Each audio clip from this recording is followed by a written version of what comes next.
Happy 80th birthday, Inay Betty. Our prayers will always be your protection, good health, and long life. We know that you will reach 100 years old dahil sobrang lakas nyo pa. Noong naalala ko po nung tayo ay nasa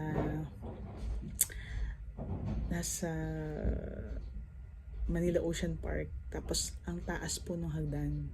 Tinanong ko po kayo, Inay, kaya niyo po ba umakyat? Sabi niyo sa akin, oo, kaya ko. And then when we reached the last step po ng hagdan, ako yung hiningal. So sabi ko, ako pala yung hindi kaya. Pero kayo wala kayong hingal. So sabi ko, 80 years old, no, 79, 78, kaya pang tumakbo. So, talaga pong you have the strength physically and spiritually. At I honor you, Inay Betty, for all the sacrifices you have done for your family. Yung pong mga kwento ninyo na talagang nung araw po na kayo ay nagtuturo, and then 5 po yung anak ninyo, tapos gigising kayo ng 3 a.m., gagawa ng lesson plan, ihahabilin po yung mga anak niyo, especially si Arnold po yun, yung baby siya, ihahabilin sa kapitbahay. And then may mga times na may sakit po si ama, tapos may sakit din si Tony Beth.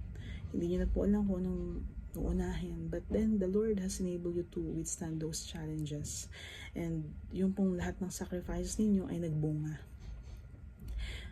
with your loving family, with your children and grandchildren.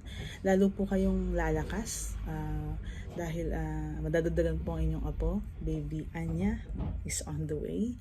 Ayan po. At alam niyo po yung personally na witness ko din how you are sa inyong family. At kapag po nandito kayo sa amin, you will visit us here, or kami yung pupunta doon sa Batangas, yung mga bata, sisigaw na yan. Yay, Lola Betty! Ganon sila. Sobrang excited nila na pupunta kayo at makikita kayo. At kapag po alis na kayo, when you are with us, tapos babalik na kayo ng Batangas, talagang yung nami-miss po kayo ng mga bata. At ako nga, kahit ako, ay, akala ko nandiyan pa si Lola Betty, yung pala nakauwi na.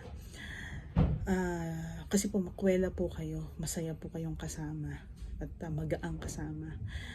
So sabi ko nga, alam ko po na narinig nyo na to sa akin, pero gusto kong ulitin.